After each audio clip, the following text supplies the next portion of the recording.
Welcome back, 8 Green students. Last time we were looking at our road to revolution. I think we got through number 10, which was no taxation without representation. So now we look at number 11, which are the Stamp Act protests. So on the heels of the Stamp Act, which put a tax on all paper items, playing cards, newspapers, wills, almanacs, anything like that, we had the rallying cry, no taxation without representation. And so now we get the Stamp Act protests. And what this was, 9 of the 13 colonies united together in New York, and they sent a letter to the king. And the letter basically told the king, hey, we are loyal to you. However, we do not believe that Parliament has the right to tax us because you're 3,000 miles away and we don't have any direct representation in Parliament. This letter was designed to force the king hopefully to repeal or take away the Stamp Act. It actually had the opposite effect, and it upset King George III to the point where he sent 10,000 more soldiers to the colonies to enforce the tax laws. Number 12, the Quartering Act, 1765. The Quartering Act, your quarters are your living, where you live. So right now, your bedroom are your living quarters. Okay, so the Quartering Act dealt with housing and feeding British soldiers. So those 10,000 British soldiers that were sent over to enforce the Stamp Act were now supposed to be provided free housing and food by American colonists. Now, some American colonists were fine with this because they were loyalists to the king and they were wealthy and it didn't impact them. But people who were patriots or rebels certainly did not want to be housing and feeding British soldiers. Number 13, this cause is called the Sons of Liberty. This was a colonial protest group, a radical protest group started by a guy named Samuel Adams. We'll hear a lot about Sam Adams over the next chapter or two. The Sons of Liberty harassed tax collectors and oftentimes used a technique called tarring and feathering, where they would strip the tax collector down of his clothes, and then they would pour hot tar over his body and then put goose feathers or chicken feathers or something like that on him. And then they would usually tie his hands up and parade him through town, and people might throw rotten fruit and vegetables and stuff at him. So that's the Sons of Liberty. They also organized other colonial boycotts and protests. We'll talk more about them during the Boston Tea Party as well. But again, radical protest group, the Sons of Liberty. I just mentioned boycotts briefly, so let's talk about that. Number 14, colonial boycotts. Colonial boycotts, the word boycott means to refuse to buy something from somebody. So if I'm boycotting McDonald's, I'm refusing to buy anything from McDonald's. Maybe I had a bad dining experience there. And so by boycotting somebody, you're refusing to buy from them, hoping to force them to change something. So in this case, the Sons of Liberty and the Daughters of Liberty, which were the women of the colonies, led most notably by Abigail Adams, who was John Adams' wife. So you have Sam Adams and John Adams are cousins. Abigail Adams is the wife of John Adams.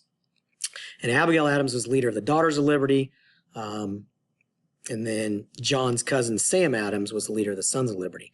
And so they encouraged people to stop buying products from England and started making their own products. These were called homespun goods, homespun cloth, and other handmade things. They forced colonial merchants to sign non-importation agreements, basically promising not to import products from England. Now, British merchants over in England, they lost a lot of money because the colonists weren't buying from them anymore. And so because of these colonial boycotts and because the British merchants were losing so much money, Parliament actually repeals or cancels or takes away the Stamp Act. So the boycotts worked.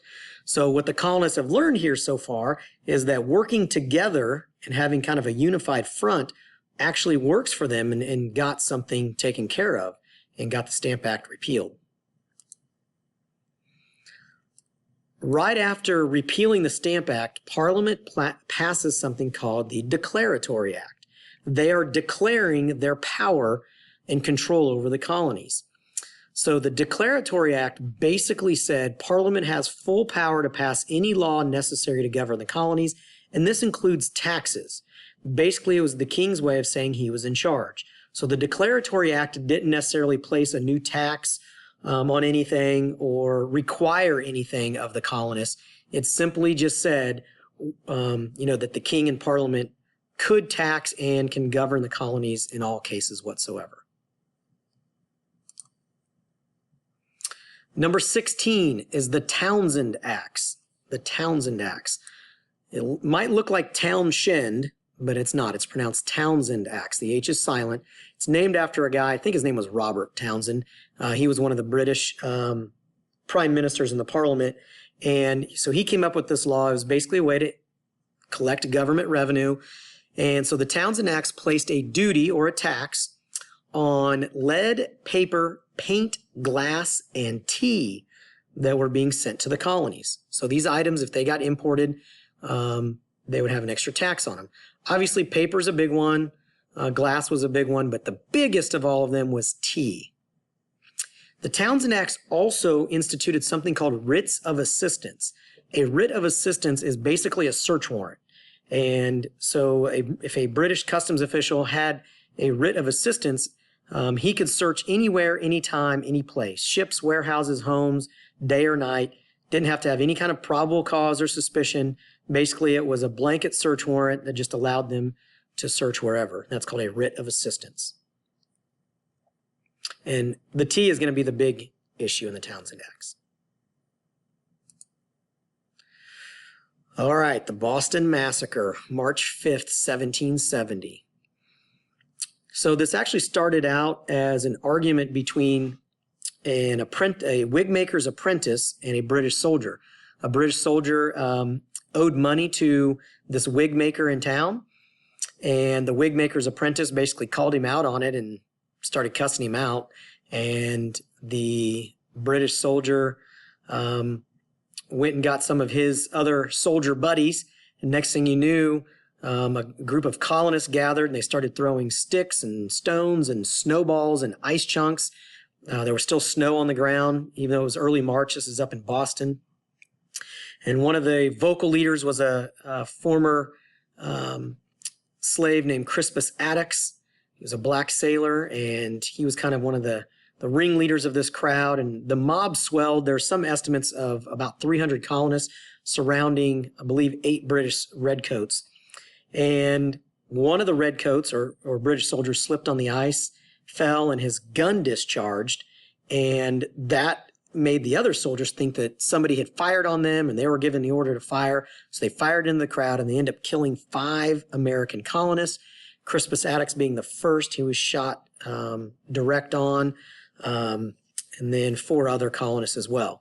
So many people wanted to hang the British soldiers right then and there, but John Adams, who is, again, Sam Adams' cousin, he is a patriot.